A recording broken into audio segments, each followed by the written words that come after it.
Testing 1, 2, 3. Testing 1, 2, 3. This is Radio Free Mormon, on the air, broadcasting behind enemy lines. Tonight's episode, part 2 of the Pharisee Phenomenon. In part 1, we talked about what constitutes a Pharisee. We talked about the Pharisees in Jesus' day, the fact that the Pharisees were the one group of people that Jesus absolutely could not abide, and how he called them out publicly and repeatedly on what he saw as their self-righteousness, their over-focus on the minutiae and the outward performances of their religion, and that they used their religion in order to marginalize and look down on and judge those that they considered less than, those that they labeled as sinners.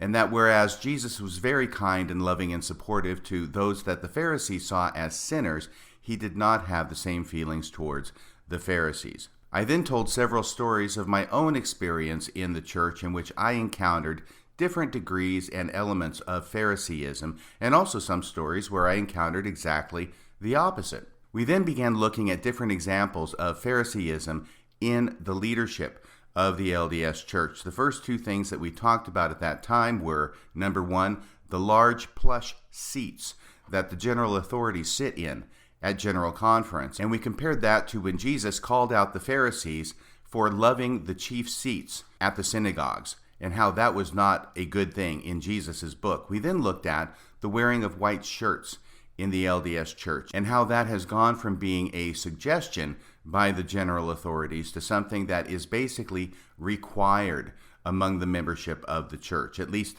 the male membership of the church, to the point where not only do deacons, teachers, and priests wear white shirts when passing the sacrament, and not only do the leaders of the church wear white shirts, but also all members of the church who are male are expected to wear white shirts when they come to church. That has become associated with righteousness.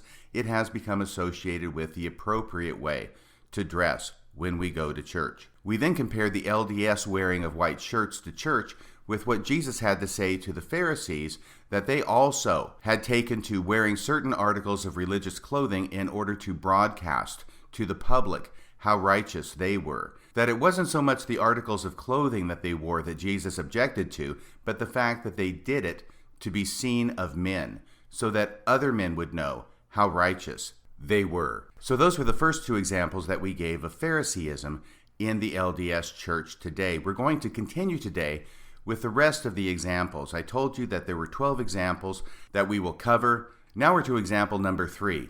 And example number 3, like the white shirts, also has to do with what we wear in order to broadcast our righteousness, our conformity, our obedience. And this next example applies not only to the men, but also to the women. It involves earrings and tattoos. I think that most Mormons will remember that President Hinckley in General Conference of 2000 gave a talk in which he strongly advocated that men not wear earrings, and that women, although they could wear earrings, were confined to one pair of earrings. More than that was not righteous. More than that was inappropriate. And in the same talk, he discouraged either men or women in the church from getting tattoos. Here is President Hinckley speaking on the subject. Play the tape.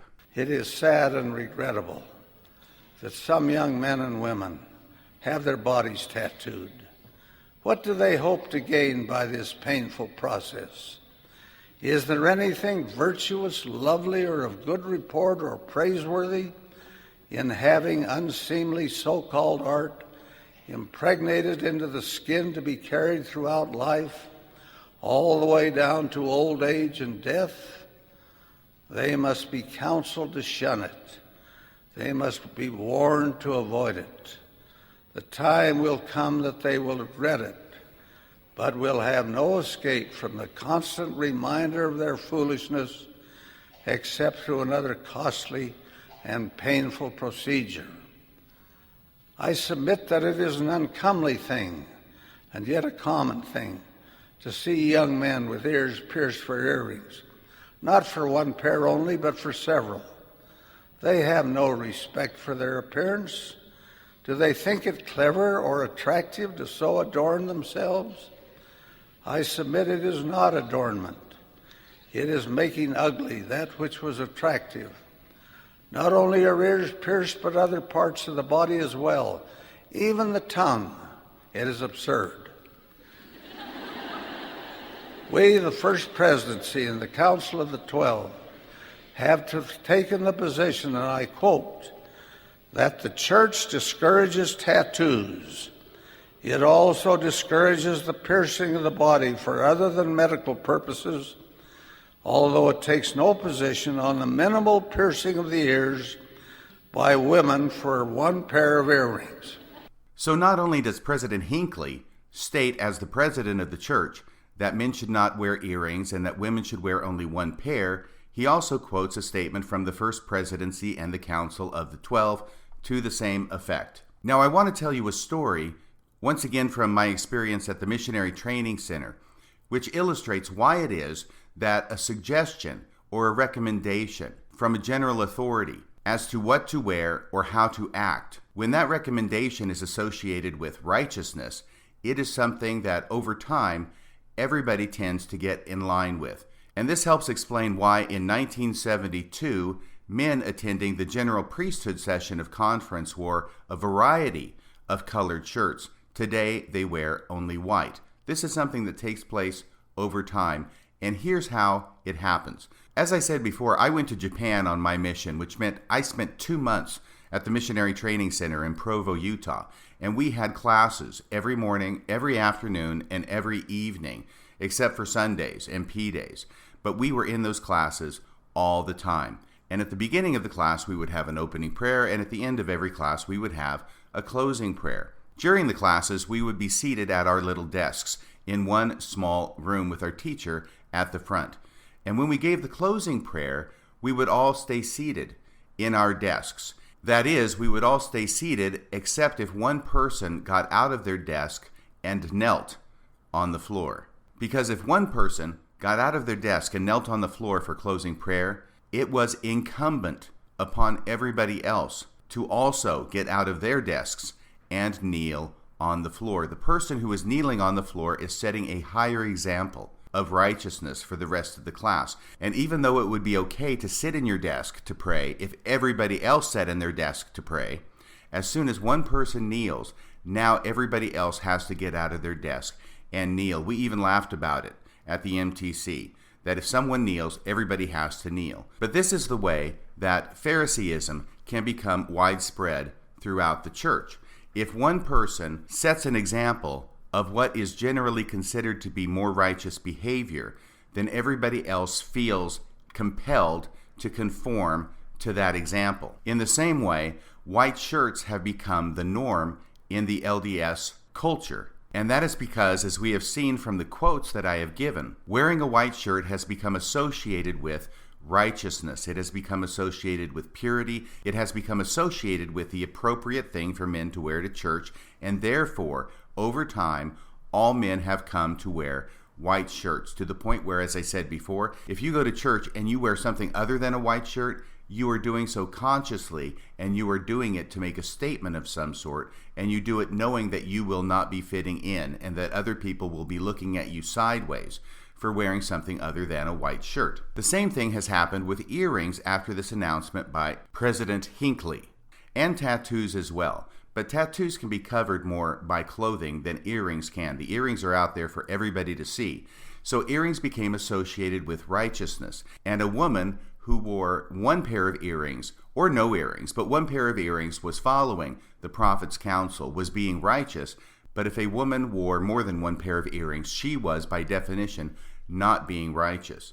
And this is where Elder Bednar, at a BYU devotional, May 10th, 2005, tells a story about a young man who is going to get married to this woman, but she had more than one pair of earrings, and she didn't remove the extra pair even after President Hinckley gave his talk in 2000.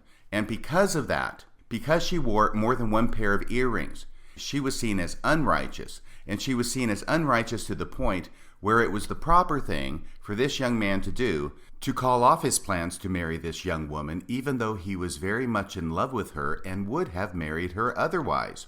Play the tape. Sister Bednar and I are acquainted with a returned missionary who had dated a special young woman for a period of time.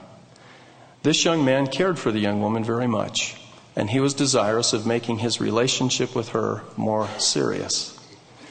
He was considering and hoping for engagement and marriage.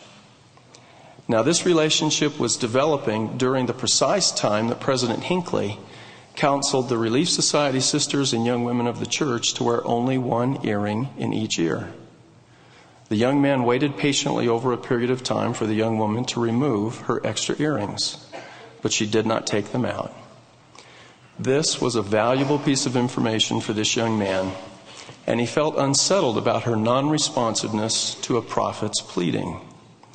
For this and other reasons, he ultimately stopped dating the young woman because he was looking for an eternal companion who had the courage to promptly and quietly obey the counsel of the prophet in all things and at all times.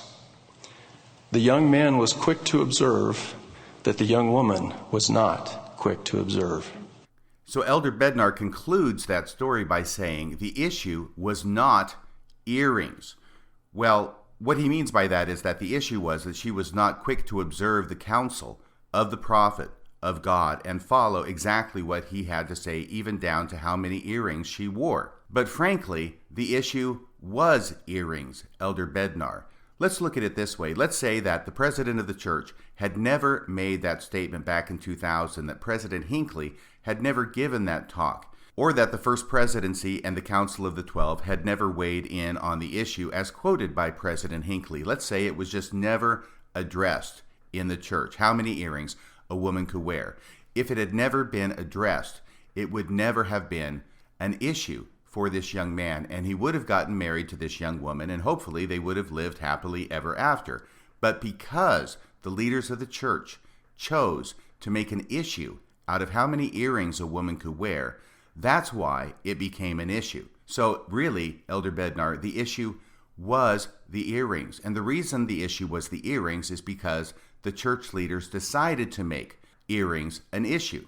So as soon as leaders of a church decide to make an article of clothing or jewelry an issue, it becomes an issue. And if we do not conform to their recommendations, to their advice, to their counsel, then we are seen by other members of the church as less righteous, just as happened in this story recounted by Elder Bednar. And the other side of that equation is that when we follow the counsel that is given, we are more righteous. And that puts us in a position to be able to sit in judgment upon those who do not follow that counsel. We then become part of that inner ring. We are part of the group that follows the advice of the prophets, and we can therefore judge those who do not, even when that judgment means I'm not going to get married to you. And even though if you had worn only one set of earrings, we would have gotten married as planned. One other thing I want to mention about the same talk given by Elder Bednar in 2005, he tells another story that does not have to do with earrings, but has to do with standing while praying in the presence of other general authorities. And this may give us a hint into his psyche and why it is that Elder Bednar seems to think it is so important that all the members of the audience, wherever he's speaking, that they all stand when he comes into the room. Now that much is pretty much across the board for all apostles. The audience is expected to stand when they come in, and if they do not stand, they will be motioned to stand when an apostle comes in the room. Elder Bednar takes it even a step further, and he insists that everyone remains seated after the meeting is over until he stands. So once he stands, then everybody can rise. Now, once again, this is an example of the Phariseeism I'm talking about. It's pharisaical enough to have everybody stand when you come into the room and to motion to them to stand if they aren't standing already.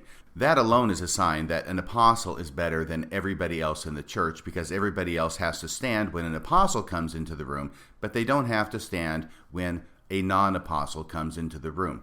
But Elder Bednar takes that a step further. Remember this hyper-religiosity of the Pharisees and the idea that you take whatever the standard is, no matter how extreme, and you up it a notch. Well, Elder Bednar has upped it a notch by apparently insisting that not only people stand when he comes into the room, but that after the meeting is over, nobody stands until Elder Bednar stands. And if they do stand before he stands, he seems to get somewhat upset and go over and give them a talking to. There's video of these occasions when this has happened. I'm not doing this episode about Elder Bednar and his rule about standing and not standing, but I may someday in the future. The point I was trying to make is that Elder Bednar tells a story in this same talk, the one where he talks about the earrings, that may give an indication as to why it is that he is focused so much on whether you should stand or not when in the presence of apostles, and this story has to do with a fellow apostle at the time, Elder David B. Haight of the Quorum of the 12. Here's the story from Elder Bednar that he told in 2005. Play the tape. During my years of service at Brigham Young University, Idaho, I also was blessed to participate in monthly board meetings. At the conclusion of the June 2004 board meeting, President Hinckley called upon Elder David B. Haight to offer the benediction. It was the last board meeting in which Elder Haight ever participated. At the age of 97, he had some difficulty as he tried to stand and offer the prayer. After several attempts to rise to his feet, President Hinckley courteously said, "David, it is all right," suggesting, I believe, that it was permissible for Elder Haight to remain in his chair and offer the prayer. Elder Haight responded in a voice that was both firm and appropriate and said, "President, I must stand." There was simply no way that mighty apostle was going to sit and pray in the presence of the First Presidency and his colleagues of the 12. And of greater importance, he was not going to sit as he communicated with his Heavenly Father. So once again, Elder Haight worked to stand and was successful. I shall never forget the spirit I felt as I listened to Elder Haight pray. I hope on that occasion I was quick to observe a powerful lesson about the dignity and the humility that should always attend our prayers. In my present calling, I am blessed by Elder Haight's example and feel a deep sense of gratitude for what I saw and felt and learned that day. Notice that he says, there was simply no way that mighty apostle was going to sit and pray in the presence of the First Presidency and his colleagues of the 12. So the message there is, if an apostle is not going to sit down and pray in the presence of the First Presidency and the Quorum of the 12, even an apostle who is suffering from severe physical and medical problems, then there's no way that you as non-apostles should be doing the same kind of thing. You should all be standing in the presence of a member of the First Presidency and the Quorum of the 12. And Elder Bednar gets to tell this story about Elder Haight in support of Elder Bednar's position about standing and not standing in his own presence. Example number 4 of Phariseeism in the LDS Church has to do with the word of wisdom. Now, once again, this podcast is not about the history of the word of wisdom, so I'm going to go over that history very briefly to make the primary point that I'm trying to make regarding the word of wisdom and its association with Phariseeism in the LDS Church. I think we all know that the word of wisdom, section 89 in the Doctrine and Covenants, talks about not drinking hot drinks, and that after the revelation was given at some point, hot drinks became interpreted to mean coffee and tea, and the word of wisdom went from being a recommendation to being a commandment. Now, the word of wisdom actually says it is not by way of commandment or constraint. But by the 1920s, Heber J. Grant, the president of the church, decided that language was incorrect and made it a commandment on the members of the church. He made it a requirement of following the word of wisdom to be baptized into the church, and further made it a requirement of following the word of wisdom to be admitted into the temples of the church. As I said, the word of wisdom went from a recommendation to not drink hot drinks to being interpreted to mean don't drink coffee and tea, and then it became further interpreted to mean don't drink Coca-Cola, or at least caffeinated Coke, or any other kind of caffeinated beverage. You see, this is the kind of thing that happens over time in a pharisaical community. And the way that the word of wisdom has gone from hot drinks to coffee and tea to Coca-Cola to any caffeinated beverage is illustrative of the way that a pharisaical community ends up taking what is the original commandment, and in this case, not even a commandment, but takes a recommendation, makes it a commandment, and then starts adding things and making it more and more difficult to follow the commandment. the initial recommendation not only becomes a commandment, but more and more things get added to it in order to show greater and greater levels of righteousness. So even though the average Mormon is expected to not drink coffee and tea, if you are a super Mormon or a more righteous Mormon, then you don't drink Coca-Cola or any caffeinated beverage. Now, you may remember the funny story about how back when Mitt Romney was running for president, and word started getting around that Mormons didn't drink Coca-Cola, and that sounded kind of funny to a lot of people. And so the media contacted BYU and asked them about this and said, why is it that you don't serve Coca-Cola in any of your vending machines on the campus? And the response from BYU was not what every Mormon who's been a member for 40 years like yours truly would have expected, which is that the leaders of the church have counseled us not to partake of Coca-Cola and caffeinated beverages. Instead, BYU said that there simply was a lack of demand for Coca-Cola among the BYU students. Now, that was a complete fabrication.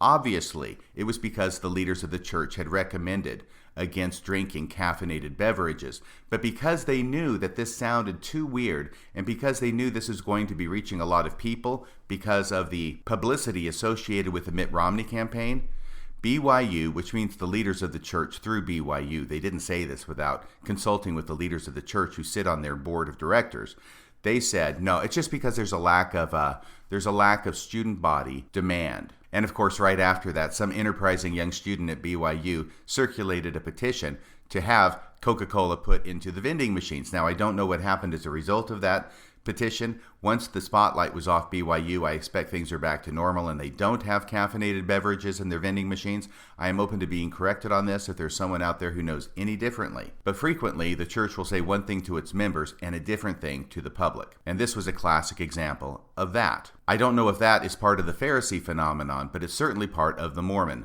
experience. I want to tell you another story about Phariseeism in the church as it relates to Coca-Cola and caffeinated beverages. When I joined the church, our bishop was named Murphy. He was Bishop Murphy. He was a really, really nice man. I met with him a number of times. I was friends with his son, Steve Murphy. Well, this was in 1978 and 1979 that I knew Bishop Murphy and that he was the bishop of my ward.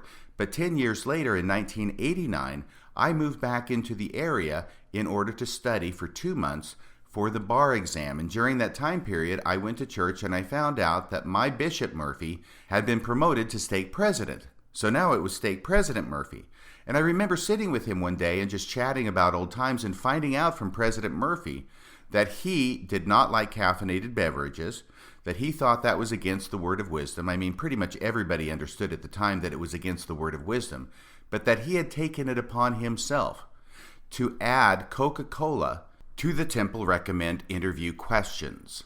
In other words, in his stake, every person who went to him or any of the other bishops under him for a temple recommend not only had to say yes or no as to whether they followed the word of wisdom, but also had to say that they did not drink Coca-Cola in order to get a temple recommend to go to the temple. So even though President Murphy was a wonderful guy, very, very likable, I still appreciate him very much. There was this element of Phariseeism in him, that because he felt strongly personally about not drinking caffeinated Coke, when he became stake president, he was in a position now to enforce that super religiosity on all the other members in his stake. And the way he chose to enforce it was by making it a requirement that they not drink Coke or they could not go to the temple. So this is an example of the hyper-religiosity of the Pharisees that allows us to judge others who are not as hyper-religious as we. Now, once again, this does not apply to all church leaders. Elder Uchtdorf, I think, is an example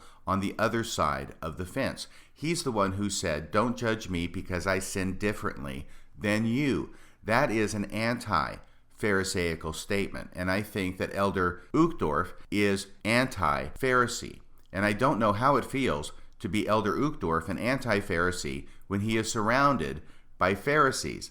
All I know is that being an anti-Pharisee surrounded by Pharisees is a sure way to get yourself demoted from the first presidency. And if it were up to other members in the 12, I'm sure he would have been demoted further than that. When we become hyper-religious or pharisaical, we become extremely concerned about what we eat and drink. In other words, what we take into our body.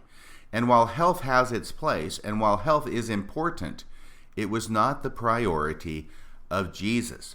Jesus saw how, like what we wear, what we eat can too easily become the focus, as distinguished from what we do. In response, Jesus said, this is from Matthew chapter 15, "Then came to Jesus scribes and Pharisees, which were of Jerusalem, saying, Why do thy disciples transgress the tradition of the elders? For they wash not their hands when they eat bread." So the tradition of the elders was you wash your hands before you eat, but Jesus' disciples did not wash their hands before they ate. So there was this idea of if you don't ritually wash your hands before you eat, then what you eat is unclean and you're taking unclean things into your body. It's a very similar and parallel idea to the word of wisdom, that some things are not good for you. God has commanded you now to not partake of those, and if you do partake of them, you are somehow making yourself ritually and spiritually unclean. But what did Jesus say to that? "And he called the multitude," this is Jesus, "and he called the multitude and said unto them, Hear and understand. Not that which goeth into the mouth defileth a man, but that which cometh out of the mouth, this defileth a man."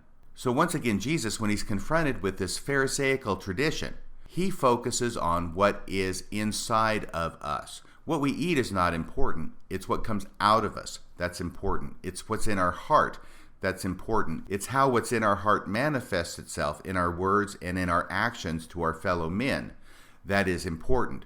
What ends up going in is not important. It's what comes out that's important. And frankly, this saying by Jesus in the New Testament tends to fly in the face of all the emphasis that is placed on the word of wisdom, especially since the 1920s, when it has been made a commandment. Paul the Apostle said a similar thing in Colossians 2, verse 16, "Let no man therefore judge you in meat or in drink." By the way, in the King James Version, when it says meat, that is a word that simply means food.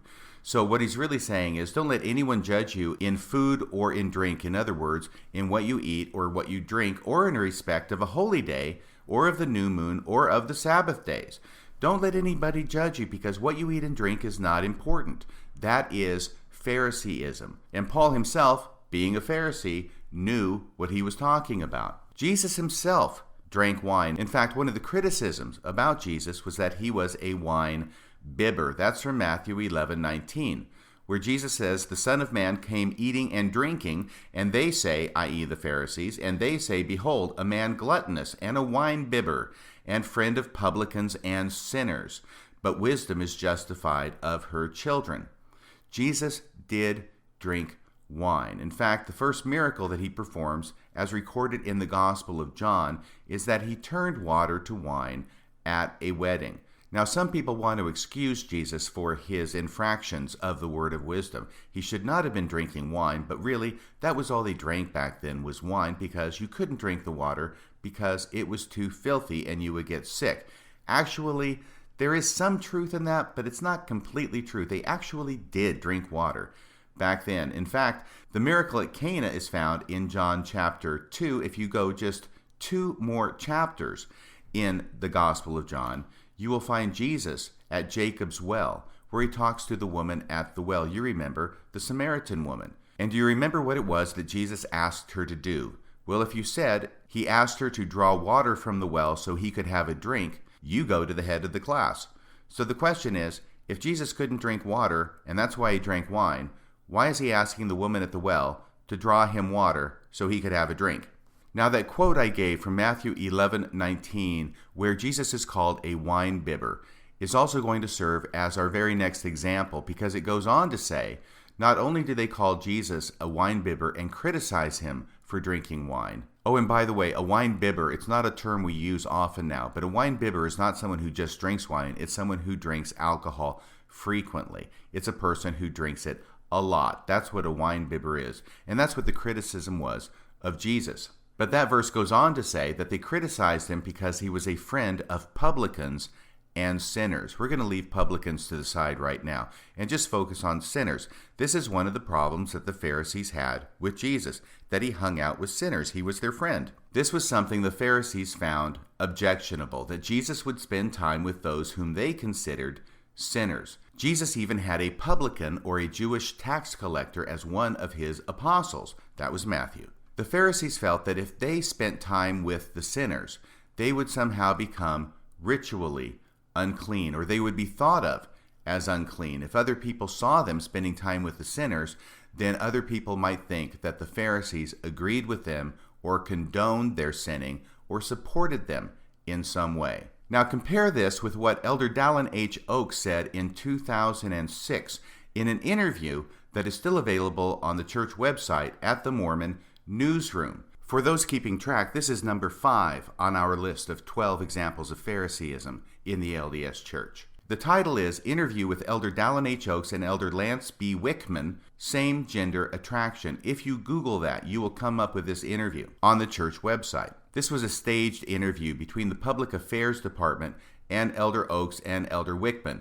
The Public Affairs Department would ask prearranged questions, and then the church leaders would give prearranged answers. Here is one of those questions that was asked of Elder Oaks, and this has to do with the homosexual issue and the church's stance on homosexuality, and specifically, what should we do if we have a child who is homosexual and asked to come visit at the house with his or her partner? Here's the question.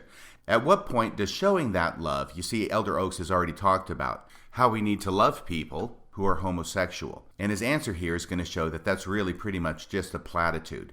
Here's the question again. At what point does showing that love for homosexuals cross the line into inadvertently endorsing behavior? If the son says, well, if you love me, can I bring my partner to our home to visit? Can we come for holidays? How do you balance that against, for example, concern for other children in the home? So you can see how this is a staged question, but it puts the question right to Elder Oaks. And now, whereas you might think that if Jesus were asked this question, he would give one sort of answer, here is the answer that Elder Oaks, a special witness of the name of Christ, gives instead. Quote, that's a decision that needs to be made individually by the person responsible, calling upon the Lord for inspiration. No, Elder Oaks, Jesus would have said, you love them, you hang out with them, you take them with you, you don't let their personal sexual orientation affect how you treat them. You treat them as you would anybody else, and my God, these are your own children. This is your own son. Of course you're going to love him and take him in and support him and treat him the same way that you would any of your other children. But no, Elder Oaks first says that that's a decision that every parent needs to make themselves, and then he opens it wide for unchristlike behavior, discriminatory behavior, and dare I say it, Pharisaic behavior. Quote, I can imagine that in most circumstances, note that, he says most circumstances, the parents would say, please don't do that.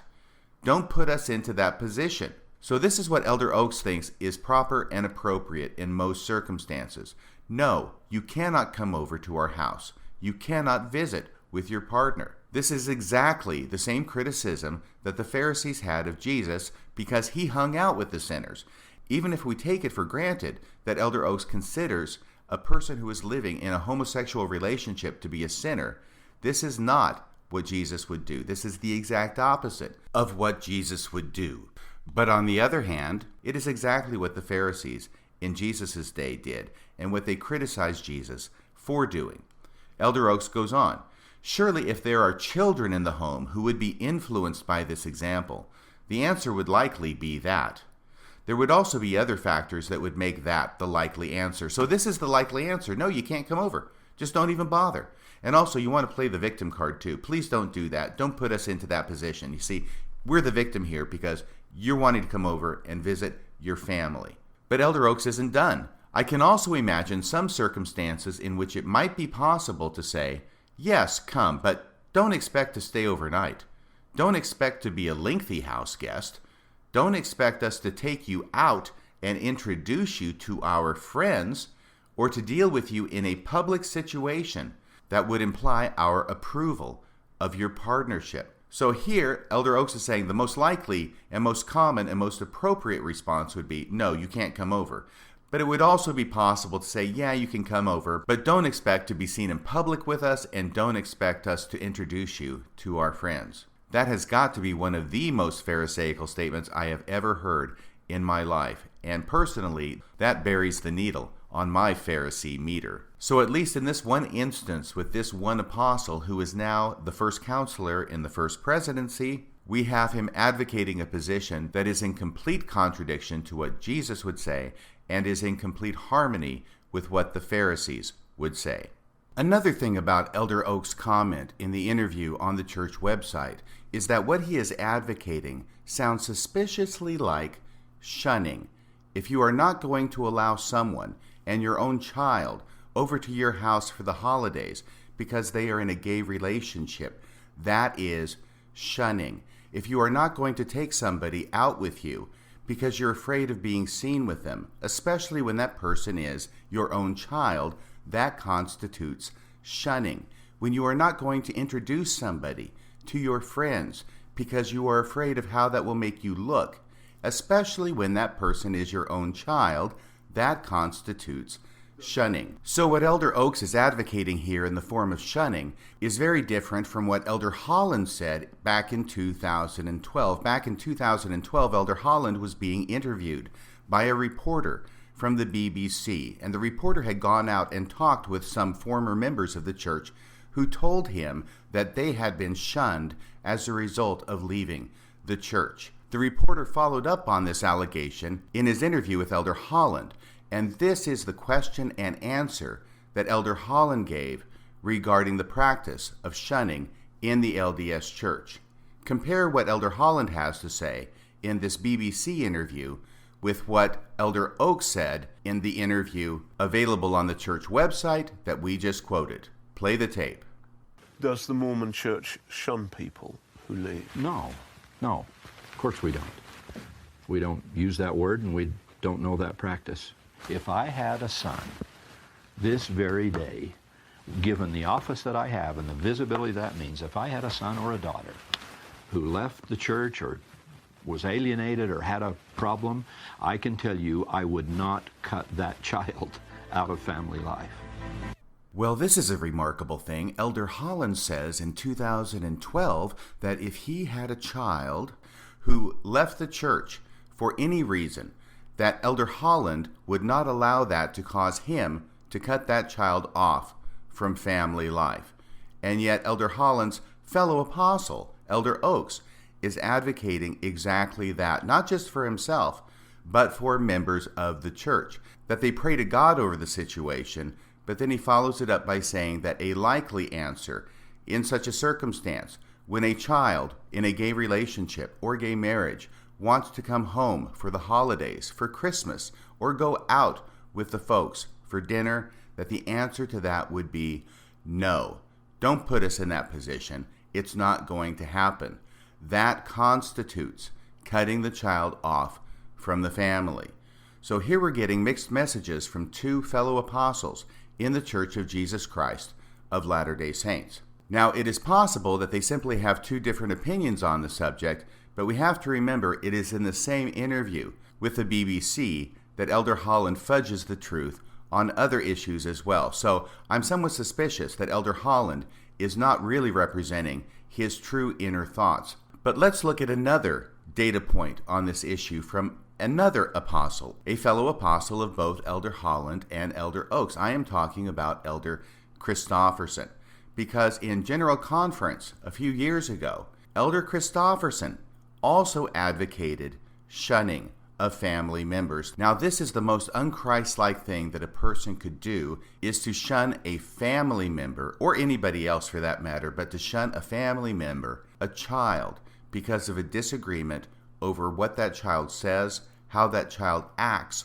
or what that child believes. And yet here is Elder Christofferson in General Conference teaching the membership that that is appropriate. And in fact, not only is it appropriate, it is sometimes desirable. He frames the issue as a conflict between love of the child and love of Jesus Christ, by which he actually means love of the church.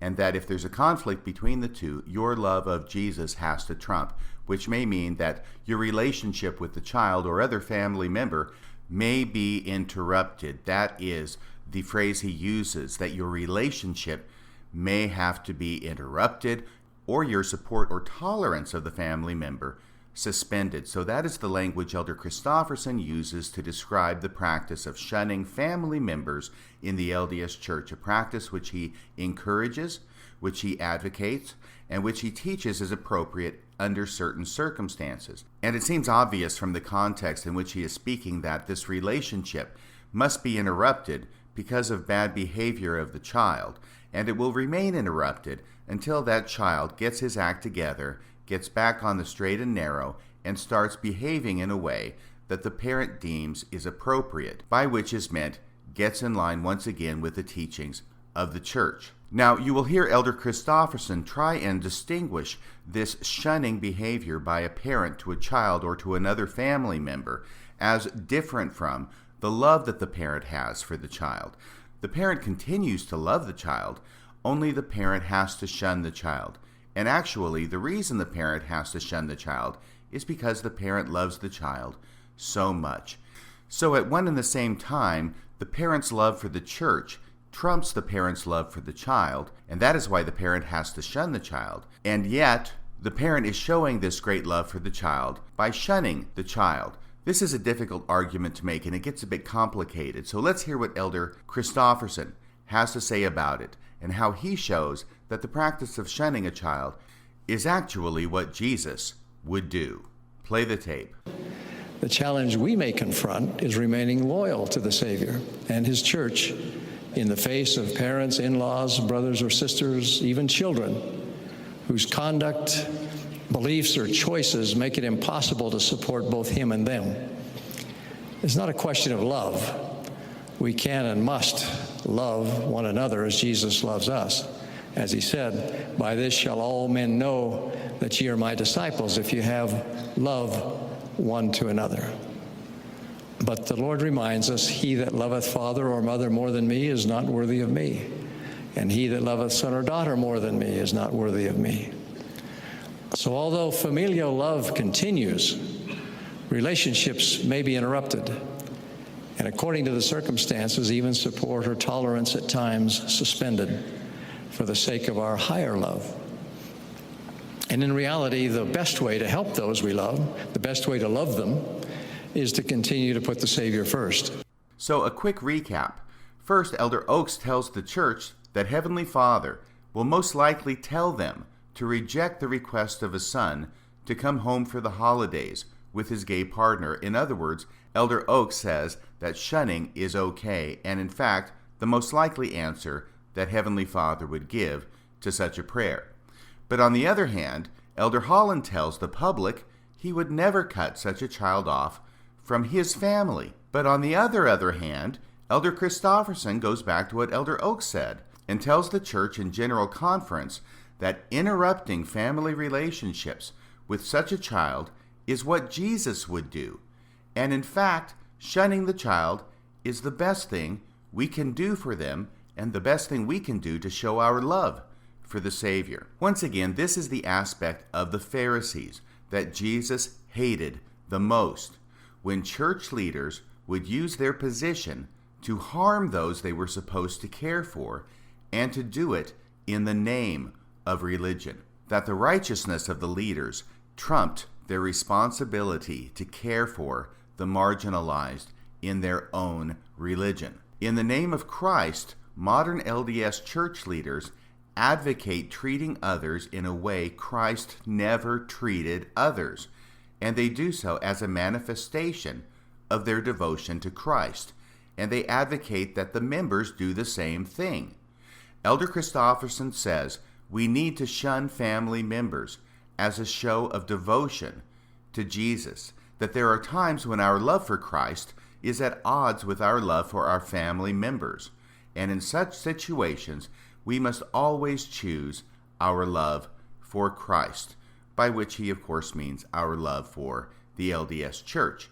But that is a false dichotomy, and one of which Jesus would never approve, at least not the Jesus I read about in the New Testament. Perhaps Elder Christofferson should have quoted the Book of Mormon, when it says that when we are in the service of our fellow beings, we are only in the service of our God, and that therefore to shun our fellow beings and our family members of all things Elder Christofferson, our family members, is also to shun God. Maybe Elder Christofferson should have quoted Jesus from Matthew 25, verse 40, "Verily I say unto you, inasmuch as ye have done it unto one of the least of these my brethren, ye have done it unto me." If you shun the least of the brethren, you shun Jesus. That's what he's talking about.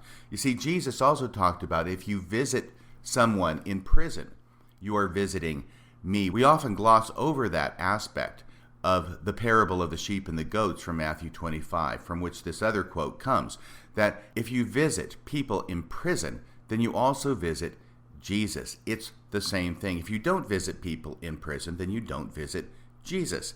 People who are in prison generally get there because they have done something wrong. These are sinners. These are people who have broken the law. And yet Jesus says, don't shun them, visit them. And if you do shun them, you're shunning me. If you visit them, though, you are visiting me. Those are the scriptures that you, Elder Christofferson, as an apostle of Jesus Christ, should have quoted, should have understood, should live your life by, and should teach the members of the church accordingly, that they should live by those words. So we're going to end part 2 of this podcast series dealing with the Pharisee Phenomenon at this point.